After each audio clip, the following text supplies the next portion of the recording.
Good morning. I'm Sean Cockrell. I'm the founder and owner of Pecan Ranch, which you see behind me out the window. We're having a foggy morning today. I'm sitting here with you to introduce my new beef store for the ranch. We're selling to Dallas, Fort Worth people only. My goal is to bring a better beef product to the people of Dallas. If you're looking to get in shape, get a higher nutrient-rich, vitamin mineral content beef that's healthier and lower fat, I've got what you're looking for. And you can buy it direct from me. So we're gonna get rid of the middleman, we're gonna get rid of the chemicals, we're gonna get rid of the drugs, the antibiotics, the growth hormones. We're gonna strip all of that out of the process. We're gonna come straight from the ranch that you see in the back. And actually, you don't see most of it. There's a lot of videos. You'll see a link below to subscribe to my YouTube channel. Let me tell you a little bit about what we're doing. And then if you're interested, you can subscribe to learn more. We have email lists you can subscribe to. The store is open. So visit us, pecanpeakranch.com, www.pecanpeakranch.com. There's a menu system there. There's a general store button. I'm a first generation rancher. I just have a different mentality than a second, third, fourth, fifth, seventh generation rancher. I got into ranching because I love wildlife and I'm an outdoorsman. I love to hunt. I wasn't interested in raising cattle or farming. I have a maniacal desire and drive to manage land in a way that supports the natural ecosystem and wildlife as opposed to destroys it. As a lifelong hunter, I'm aware, and so are other hunters, that when we go take animals directly from native pastures and native woods and eat those animals, we know that they're better for us. We know this inherently, and it's something that all hunters know. However, there's a gap between that meat that we get to take when we go hunting for sport purposes and what we're buying every day to feed our families. I'm looking to fill that gap. I have developed a process for cattle ranching which supports the natural wildlife ecosystem and actually improves it while generating a higher nutrient, higher mineral, higher vitamin content meat that's much healthier, lower fat. You want to buy direct from a rancher? Well, two reasons. One, I got to do this without going broke. And that's really hard to do. Any guy that's out there ranching or farming on a small scale is hurting. Okay, so you do want to support your local farmers and ranchers. And I'm asking you to support me. Second, drug use that we have is almost zero. Literally, if an animal does get sick, we will go to the vet and get antibiotics or whatever the vet recommends. He may not even recommend antibiotics. That time for that animal, and it won't be slaughtered most likely for over a year after it's given those antibiotics. In contrast, when you go buy commercially produced beef, those beef are finished on a dose of antibiotics along with feed. The reason they have to do that is because of the confinement in a feedlot. Third, I'm raising a more natural cattle, which is the Texas Longhorn cattle. We don't use growth hormones. I used to do all this. I raised commercial beef cattle and I've raised Longhorn cattle. I think commercial beef is great. It's a great product. I'm just saying that I have a better product for a more discerning buyer. If you're at the chop house, on every night of the week, having, bourbon and, fattened up, aged Angus steak, that's great. I love to do that too. But it's about to be 2023 and we just came out of this pandemic. I've lost 50 pounds. So I'm looking for more people that are on the mode of life that I'm on. I'm on the mode of life where I lose 50 pounds. I'm on the mode of life where I quit drinking. I'm on the mode of life where I quit smoking. Okay, it's not easy. I'm not perfect. I'm not saying I never drink or I never smoke or I never will again. I'm saying I lost 50 pounds and I've been eating my beef, and I think you should try it if you're in the mode of getting in shape and improving your health. Quickly on the Longhorn breed and why I chose it. I think it's fairly obvious that this ranch is in Texas. This may not be obvious to you, but I am a Texan. I'm a fifth generation Texan. There's a certain amount of Texas pride. There's a certain amount of, other people are raising it. But at the heart of what's important to you is the Texas Longhorn the breed was developed through a natural selection process on native Texas pastures. So what Longhorns are is they were the Spanish cattle that escaped the Spaniards, and every other Brit or anybody that brought an ox or a cow or any bovine breed to this area of the south central U.S.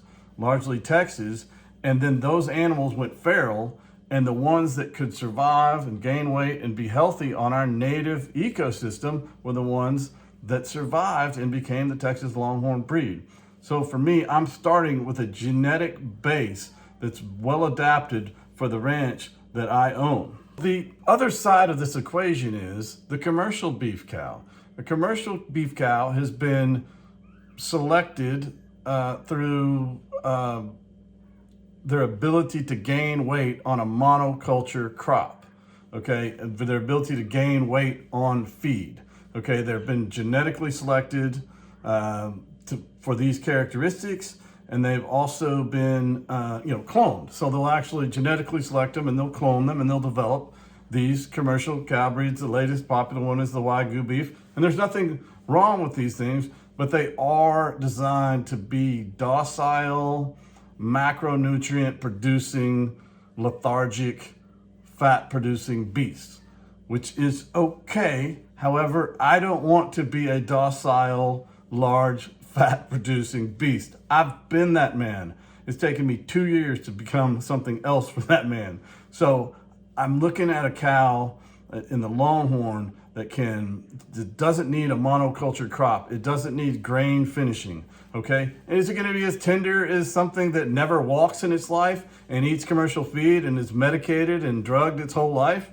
Of course not. Is it gonna be better for you? Hell yes, it's better for you. Let me get down to some of the science that exists here, okay? So there's two things. One is plant diversity. Okay, so monoculture, the reason why you see so much negativity around monoculture cropping is because when you grow the same crop over and over on a soil with a mechanized farming method, providing artificial inputs, you deplete that soil. Okay, the Native Americans knew this. They tried to tell us, we didn't listen. Diversity of plant life creates different root systems that have different depths and different uptakes and different outputs, okay? And then there's different heights of plants, different root systems, different insects. Biological life is diverse, creating a topsoil. That's what creates topsoil. Monoculturing depletes topsoil. Topsoil produces a highly nutrient-rich animal with micronutrients. Micronutrients are what you go buy when you go to the supplement store. Okay, when you go to GNC, you are going to replace the nutrients that have been depleted from your food through commercial farming and agricultural processes. The second important nutritional concern you should look at when looking at the beef that I produce, or any sort of grass-finished beef producer, beyond diversity that I talked about, which is the environment that we use to raise the cattle, is the finishing process. So grass finishing is important. So what happens with grass finishing is you avoid putting that animal into a feedlot and confining it and putting it on a dose of grain or soy that's highly contaminated with the residue of glyphosate. Okay, glyphosate is a weed killer. There's a residue of glyphosate in crops that are GMOs. That's why GMOs have a negative connotation to them, and why you can go buy GMO-free foods, okay? Because the GMO makes a plant, they genetically modify that plant so that the weed killer doesn't kill that plant, but it kills everything else. Okay, so it kills the ecosystem that I'm dedicated to saving, okay? So, but anyway, when they're grain finished, that is gonna be much higher in omega-6, okay? So literally a commercial beef product is gonna be, looking at a video, which I'm linking below, that I did, and I've done the research. I'm no scientist, but I've cited the research in this video. See the link below if you wanna go see this video with some more detail. Or suffice it to say, and any nutritionist will tell you, that the omega-6 fatty acids are not healthy for you versus the omega-3. So in a commercially fed beef you're going to have about 17 to 1 omega 6 to 3. Okay, I'm reading from a chart here. Sorry to look away. And then from beef like I'm offering you here, it's going to be around 2 to 1 omega 6 to 3. So it's going to be a natural balance of the proper fatty acids. The other thing that you're going to be avoiding is all the antibiotics that it requires to keep animals alive in a highly dense feeding environment, okay? So they have to actually put these animals on an ongoing dose of antibiotics so that they don't get sick and die from being enclosed with each other. The next thing to be concerned with is we don't use growth hormones.